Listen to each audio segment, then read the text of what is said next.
How dare he say we weren't on the front line? How dare he? Why are we still fostering a special relationship with Donald Trump and the US when his recent actions prove that he can't be trusted?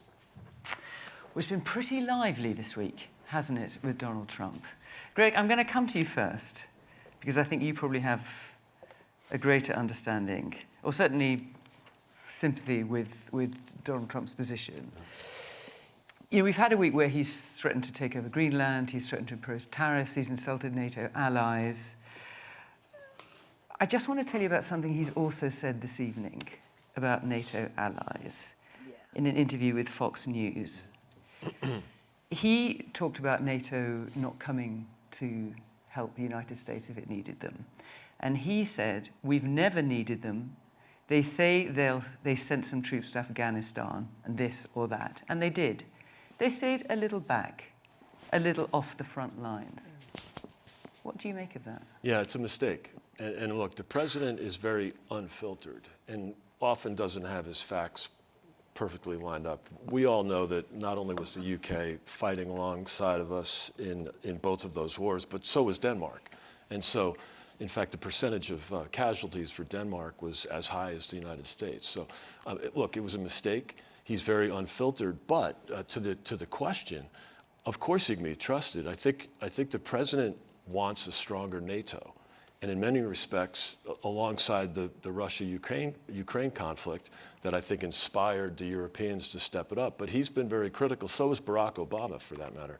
It's just that President Obama wasn't able to get any reaction and encourage the Europeans to step up defense spending. And the president's been successful with that. So we'll see. I mean, you have Denmark, for example, at 3%. They were only at 1.6 back in 2022. So you're seeing the outcomes. So you might not like the delivery, you might not like how he behaves or how he gets, how he makes the argument, but the argument is a good one. And so in this case, obviously a mistake on the reference to Afghanistan and Iraq, but the outcome is that we'll have a stronger NATO, whether that's because we have more defense mechanisms in Greenland or you have all the countries in NATO, all the European countries, committing to 5% of GDP. Whether they get there is a different argument.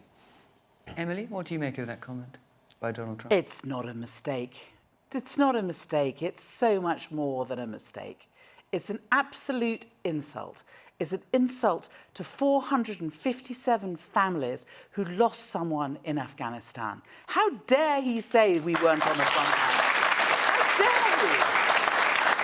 We have always been there. Whenever the Americans have wanted us, we have always been there. I went out to the United States at the beginning of the year, and I had supper with a lot of Republicans who, to be quite honest, I didn't exactly expect to get on with and have a great deal to do with. But the one thing that was clearly there was a genuine affection for the United Kingdom, because they understood they were all military men, and they knew that whenever they had been fighting alongside someone from Britain who had been there to support the United States and be involved in action with the United States. How dare this man, who's never seen any action, who somehow or other, when there was a draft for everybody else in the United States, managed to avoid it, and yet now is commander-in-chief and knows nothing about how it is that America has been defended.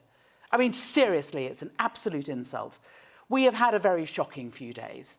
We've had a very shocking few days. So we have had the leader of Britain's most important ally, with whom we do have a close relationship in terms of defence, in terms of security, strong economic relationship, cultural, historic.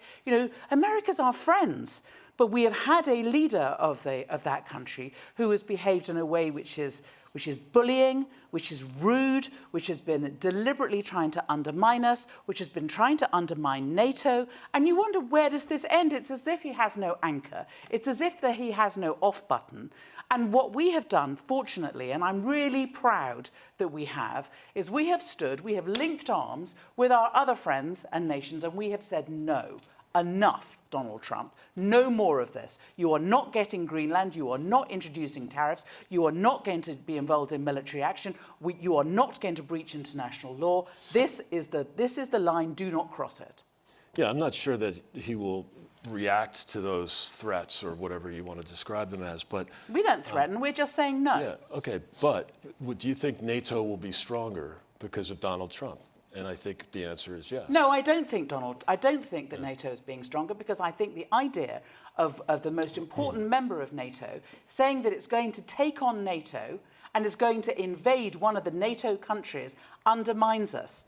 Now, we've pulled it back from the brink, thank goodness. And actually, what I'm most pleased about is that at least it helps Ukraine. Because what we don't want is NATO splintering, because it does not help a country like Ukraine for NATO at a moment like this to be splintered in this way. But you know, I'm not going to pretend that that Donald Trump has done anything other than behave in a thoroughly reckless way. So you don't think NATO will be stronger at the end of President Trump's second term? I was talking to the German ambassador yesterday, and I said at least one thing that comes out of this is that it helps the smaller nations of NATO to remember that we need to stick together and we need to take more responsibility. Okay. Of course we do. There's lots of hands up. Let's hear from the man in the dark blue sweater with the white shirt there. Yes. Yes. I'm very disappointed to hear that Donald Trump said that about people like myself who served in Iraq. Yeah. You served in Iraq? I was in Iraq in 2003. And so this idea that, well, he talked about Afghanistan, actually, but the idea that British troops were holding back from the front line. I can promise you I was very close to that front line. I crossed over the border on the first day of the war, you know, and I saw things I don't want to see ever again. I think Mr. Trump has just, you know, upset all veterans now.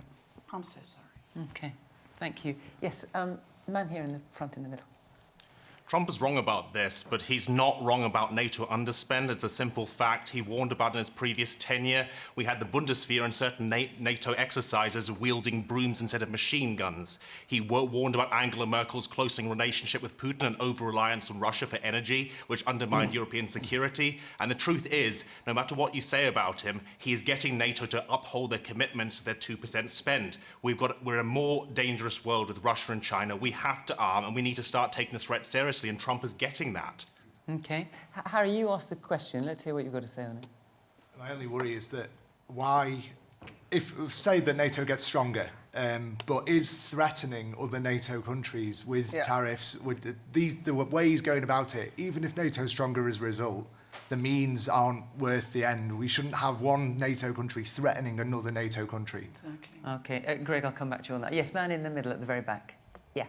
Yes, you. Yeah, I don't know why no one expected this sooner. I mean, the United States only own all their land, unlike the continental United States. They only own the land because they moved in with military force and then forced them to buy it, forced them to sell their land that they didn't want to sell. There's already, like, tons of tribes that are being sat with massive money that they didn't want to receive from the United States. So why... Where are you talking about in particular? Sorry, I can't remember the name. But it's in Northern America. Oh, so you're talking about Native Americans? Yeah, Native Americans. Yeah. So the fact that we can recognise all of that, and then suddenly, they're doing the exact same thing, but it's Denmark to a bunch of white people who, you know, that's just, That's unsurprising to you? It's unsurprising to me, Stuart? So Harry's question, by all means feel free to comment on what Donald Trump said this evening about NATO troops. But Harry's question is, why are we still fostering a special relationship with Donald Trump when his recent actions prove he can't be trusted? Do you think he can be trusted? Well, firstly, on the comments that have been made, I want to echo that they are disgraceful comments, and I want to say thank you to the gentleman who did serve for us. There are many people in this country who served both in Iraq and Afghanistan, many of whom lost their lives, but also many more who came back with life-changing injuries. And we should say thank you to them. And it is appalling that that sort of comment has been made. Does that mean, though, that we risk our special relationship? No, because actually our relationship with America, and that's what it is, this is a relationship with the country, is so important for our defence, for our security, and for our safety. And do you think he can be trusted? That's well, I mean, the only thing I will say is, you know, a few weeks ago, were we all talking about the security of the Arctic? No. And we are now. No, but we were talking about Venezuela a couple of weeks ago. I'm not saying that I agree with the methods of getting there. But actually, there is a very serious threat in the Arctic. There is a very serious threat, and Russia will expose that and use it against us. And do you think so threatening to invade was the way to get people to pay attention? No, absolutely not. And that's why we were absolutely behind what the Prime Minister said. You know, that you cannot say we will, you know, you'll punish other countries with tariffs because you want to get your way in Greenland. That is not anything to do with the other NATO countries. That is for Greenland, the people of Greenland, and for the Kingdom of Denmark to decide. Okay. But, you know, for me, there's a danger you do a Love Actually moment here, but for me, a relationship means that you can be honest and frank, and that is what we have done this week. We've been honest and frank with the President to say we will not tolerate you threatening tariffs, and we will not tolerate you trying to go against the sovereignty of the people of Greenland and the rights of the Kingdom of Denmark. Lena. Who needs enemies when you've got friends like Donald Trump? Seriously. And the Liberal Democrats have long argued now, we should have learned from the first Trump presidency. We know what this guy's like. We're in a school. He's a bully. You're absolutely right, Emily. He's a bully. He's behaving like an international gangster.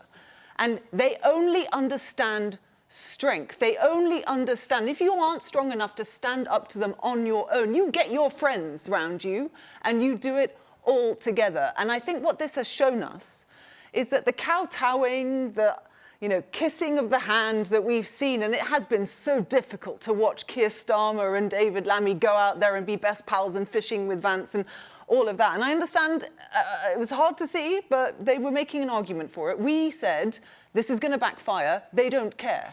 And then what we saw this week is, lo and behold, they stole our lunch money one time, we caved, and why are we surprised that he did it again? He's going to keep doing it until we work out who our friends really are. And I think this is what this is doing. But you could argue this week, Leo, that he hasn't done it. That he hasn't invaded Greenland. For now. And the tariffs have not been imposed. For now, but do we really want to have to go through this over and over? And it wasn't until, Mark Rutte got him in a room and made some kind of a deal that I don't think Denmark or the people of Greenland had anything to do with. But also, the EU got together, suspended trade talks, and then put 93 billion euros worth of potential sanctions against him. And we all stood in lockstep. He also achieved the unbelievable, which is he got all political parties across the whole spectrum in this country coming out against him. I mean, maybe that's a good thing, maybe not. But this is not the way grown-ups behave. And there are serious questions about his mental acuity. I mean, that is not just a small mistake. I completely agree. It's an absolute insult to brave veterans who have served and died for this country. It's not good enough. So I think it's putting into sharp relief that the way this government has approached Donald Trump is the wrong approach. It's time to have some dignity and stand up for ourselves. I don't agree. I think that actually Keir Starmer has behaved like a grown-up this week. No, Keir Starmer has. I'm talking about Trump. Yeah, but, the way to respond is the way that Keir Starmer has. And he has done it politely, a lot more politely than I would. But he has done it politely, and he's stood up to him, and he's been clear. And that's just in public. We can see, can't we, by the effusive way in which the Danish Prime Minister came straight over to London immediately after the deal was struck and thanked us. The amount of work that's been going on behind the scenes, the sort of things we're probably not going to read about until let's hear a bit more from our audience then.